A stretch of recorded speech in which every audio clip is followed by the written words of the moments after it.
Hi, and a very good day to you. I'm Mal Lee, your host for this evening, and as they say, every other evening, if I am on my own.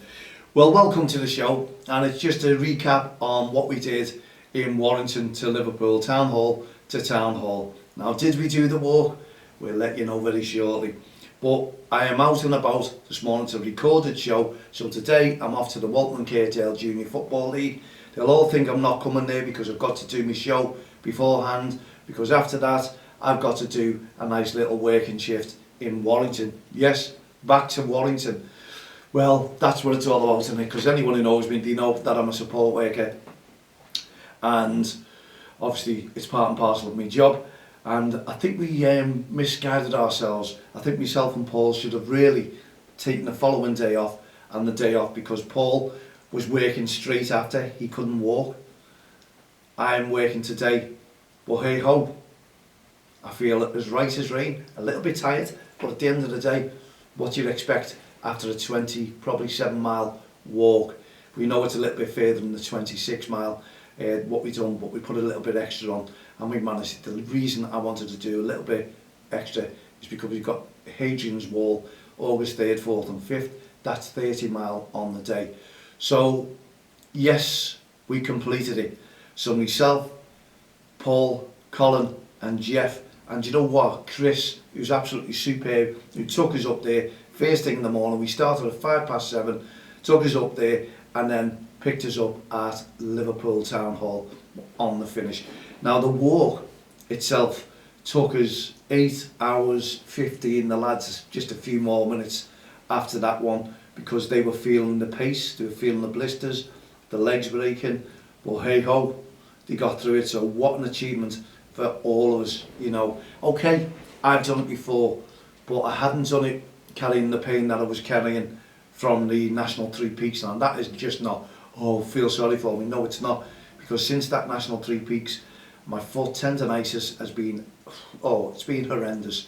So I've been doing short walks, and every time my foot has been throbbing. So if you can imagine what it's like, a throb, you know, when you've had a toothache and you feel the throb, well, that's what it's like at the bottom of your heel. Your foot throbs, and then you put weight on it, and it's very sore. It really is the pain. So it's hard to put the weight on it, but you tend to do it. I do.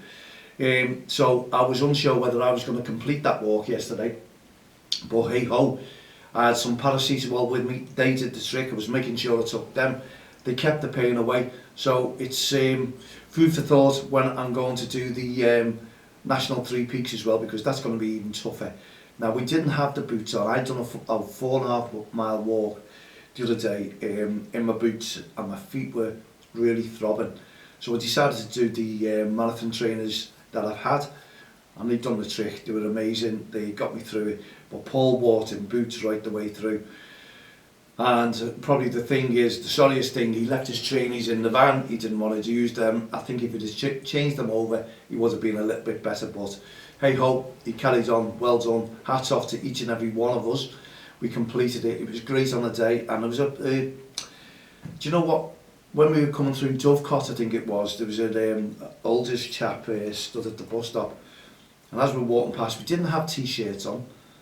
We had walking gear, and I was carrying my backpack, same as Paul, because we wanted to get used to it, because we got to do that on Hadrian's Wall. So we put a bit of weight on it, and I did not take that off. Did not take that off at all, kept it on. And obviously we had the tube for the water, that was filled up. That way to treat, because I hardly drink. It doesn't make, honestly, I really don't. And Jeff, who was weight as well, we sort of like partnered up as we were swapping and doing a little bit of a pace, and I ended up being the pacemaker, would you believe? That's the way to be, because I've been doing all that training. So I knew exactly we had to do something like between 4 to 5 mile. You were dropping a lot to 3, because obviously the weight on the feet, that's what happens when you do it. Glad we didn't jog it. Glad we didn't run it, as I say. But we did tend to jog when we were crossing roads. So take that into perspective as well, right the way through. There's quite a few roads that we did cross. But overall, absolutely amazing. And the old chap was stood there, and he just started clapping his hands to us. I mean, we're all amazed. He said, I wish that was me. I wish that was me with you lads. And when I just said, we've done Warrington, we're heading off to Town Hall, hats off. He couldn't stop clapping us. shaking our hands. Honestly, the man was brilliant, and we didn't have the t-shirts on, had no t-shirts. What we were doing, we were just doing Facebook Live every now and again, just to let people know where we were up to and what it was like, how we were feeling, and we were all feeling really good, I must admit. So apologies to young Dan as well. I did say we were coming through Widnes, we didn't, we came through Wisdom Way, all that Dovecot, so we missed that out, and he was going to come out and see us and cheer us on. But apologies to one of our young commentators there that we didn't do it, Dan. Really apologise for that one, but we got it done, and you know, what an achievement. But as I say, it was sunshine, we had the coat on, but it was chilly. We started off very, very cold in the morning. Now, give Col and Jeff, hats off to them, doing it in shorts. Not for me, definitely not for me. Paul had his waterproofs on because it started to rain at the start. I just had my leggings on and my Berghaus jacket, waterproof, just in case. And we got a little bit chilly, and it was cold. It really was biting for the first hour. But it was hard to get warm, you know, it was a bit icy, to be honest. Then the sun started shining, the rain stopped, it wasn't on for that long, and we had no rain right the way through into Liverpool. But it was amazing. We done a little bit of Facebook Live opposite Alder Hay and the nursery, whereas the halfway mark was just over 13 miles, so everything was paced. It was a unique walk. Myself and Paul had planned this walk last year when we done it. We planned it, we'd done the routes, we'd done everything, so it was past Anfield, past Goodison, just to keep all the Everton fans happy as well as the Liverpool fans. Now, would you believe that we timed it perfectly right for the kick-off? It was unreal. At Anfield, we arrived at Anfield at 12:30, exactly the time that Liverpool were kicking off against Brighton. Who would have dreamt, who would have thought that would have been it, 12:30 at Liverpool Football Club? Yes, it was a tough one after that. There was still 3 hours to go, but you had to motor on. You've got to get through it. And you know what? I would never have done it if it had been on my own. None of us would, because you need that company. I've done loads of walking, loads of running, but that company really got me through it. It made me forget about the pain in my foot, and it was great. You're talking, because there's different conversations right the way through. And if you're going to be tempted to do a walk, do a climb, get company with you. Really do, please. Because it makes a massive, massive difference. And that's, you know, that was our story right the way through. It was really enjoyable. As I say, I'd done with the lads have got blisters. Thankfully, I didn't happen. Now, Paul, through Ian, one of our guides from the National Three Peaks, he had this zinc tape. Now, I don't know where you get it, but he lent it on to Paul, passed it on to Paul, and we taped up our feet. And you know what, it was agony last night. We got all about it, and we're just sitting there. And when I come to get in the shower, I was pulling it off, and I put it all over, you know, the hairs on your foot. Whoa. Anyway, bang, agony. That was the worst pain I had throughout the walk, which is absolutely fair dues, and thankfully it was not much. And I'm just over the moon that we've all done it. And we were just, on the Facebook Live, we were just appealing to people, because we didn't have no buckets with us. It was appealing for the miracle girl, just a young girl, a 15-year-old girl, who was shot at a bus stop, no fault of her own, just waiting to go home in a school uniform. She's been out and about, travelling, waiting at that bus stop, and then almighty, it's frightening, it really is, for our kids of today, doing nothing, no harm, so innocent, and unfortunately, this is what happened. Anyway, we were doing the appeal for a miracle girl. We called her a miracle girl for the simple reason as the doctors and the police have said it's a miracle she is alive. It's a miracle. So I took that on to do on our GoFundMe page. And if anyone wants to go on the GoFundMe page, please look up Miracle Girl. Have a little look at the GoFundMe. And if you can donate, please donate. We're trying to get as much as we can towards the family and what have you, because they're going to have a lot of time off and convalescence. You know it, you name it, and this is what we want to try and do. And it's also to appreciation to the youngster to know that we're thinking about her, because she's going to be traumatised for the rest of her life. I assure you, that is not something that she wanted to be. She wanted to be safe in her society. We think we're safe on our streets, but unfortunately, what will it do in the long term? We're not sure. But if you can help, please donate. It's just a little appeal. And I'm off to the football, and hopefully people have took notice of my appeals and my Facebook page, and hopefully they've decided we're going to donate to Mal and that, you know what I mean, on the GoFundMe.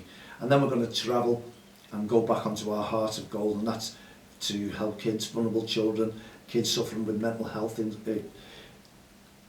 anxiety, mental health issues, anxiety, all within grassroots football. Now we want to hopefully change this into a national charity. That's what we want to do. So I'm the beneficiary of that one, but we'll all have a panel, and we'll sit down with a panel and we'll negotiate how we can help. And I don't think it's going to be tons and tons of money, but we will do something to try and raise more funding, whatever you need, equipment, things like that. That's what we're hoping to do. So if you can support that one as well, you see the Heart of Gold, that's on GoFundMe also.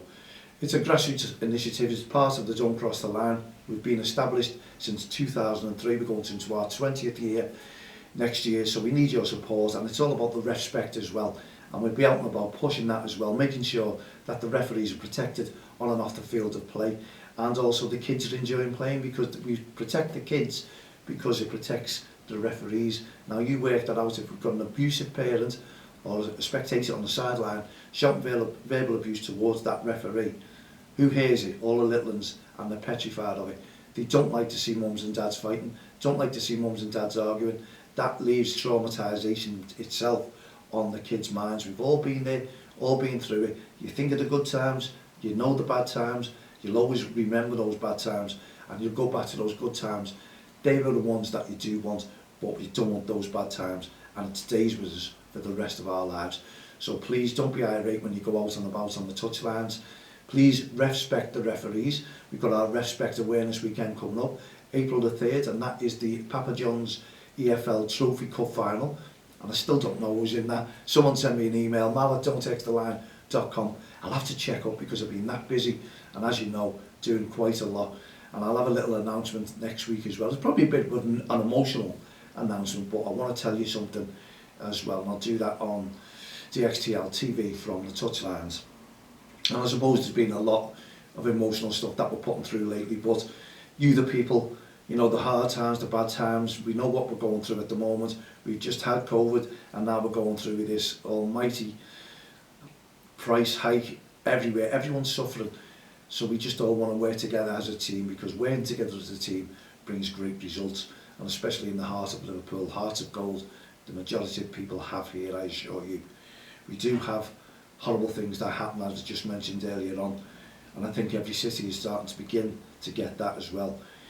Society has gone wild, everywhere has gone wild, the whole world. We just need to stick together, hope, and let's just hope that each and every one of us come through it, and we have safer times in the future. Especially for our youngsters as well, because they're growing up into this one, so we need to protect them. And grassroots football, that's what's part of it. Let the kids enjoy themselves, keep that news away from everyone. We don't want to watch the news, we just want to watch the good things, and football is part of those good things, isn't it? It keeps us all going. We're all so passionate about the game, so why kick off at a grassroots football game with the kids? Look at them enjoying themselves, and if they get into any bit of commotion with each other, let the manager sort that out, and then you can have a little word with your child a little bit later on. Say, no, that shouldn't happen. You know, if they start fighting or something, that's part and parcel of football. It's probably part and parcel of life, but we don't like to see any child get hurt, not in a million years. So we try and stop that as much as we can and as quickly as we can. And the coaches are good at that. So we don't need irate parents running onto the pitch and start to shout and scream at the opposition, at the other child. Things happen in football. Tackles do go in hard.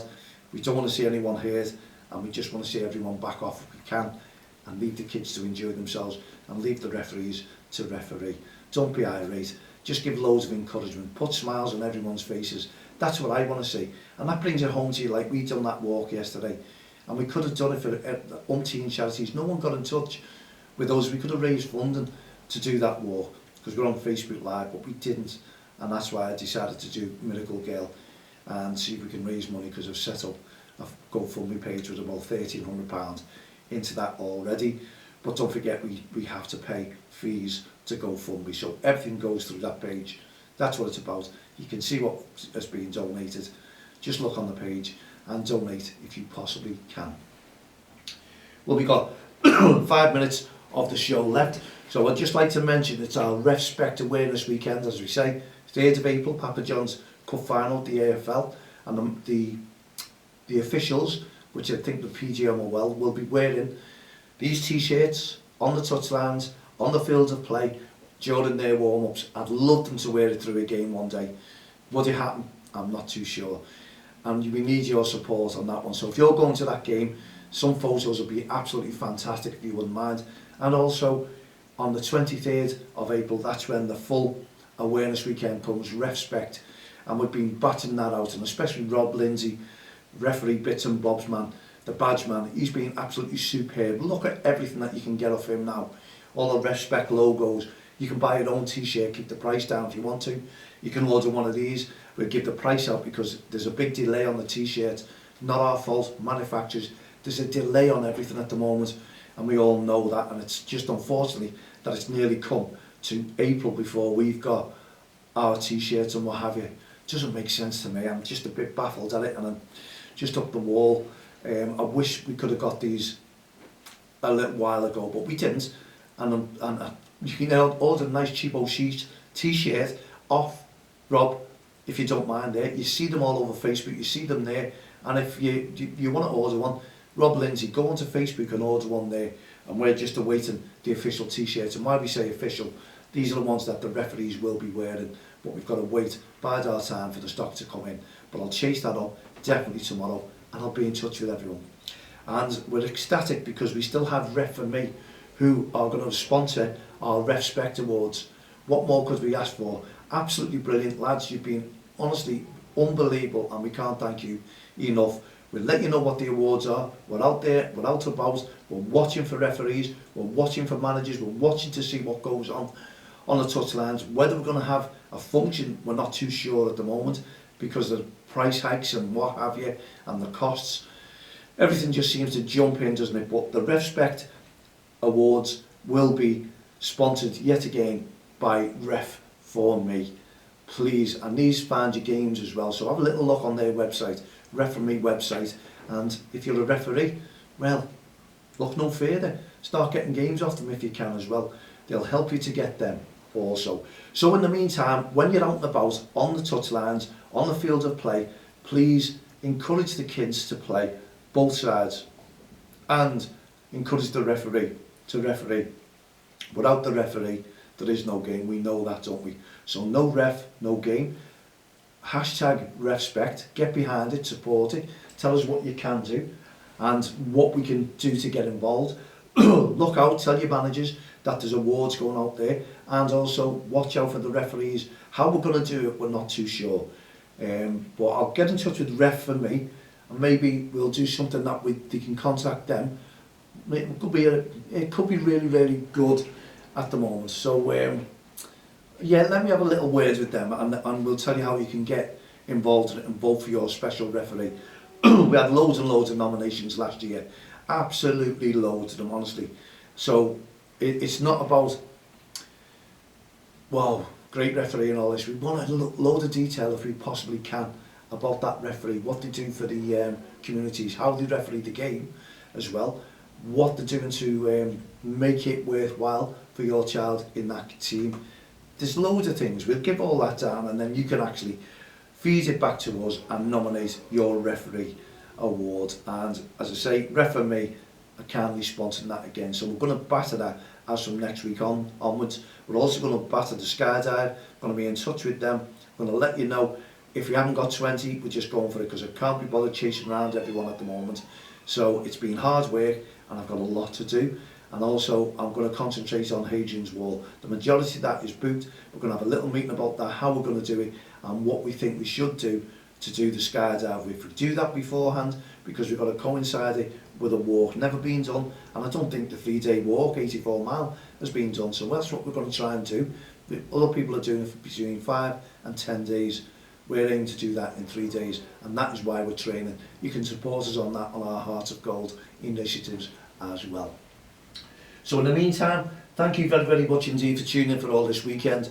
Brilliant show yesterday. I hope it all went well at the North Liverpool JFL yesterday.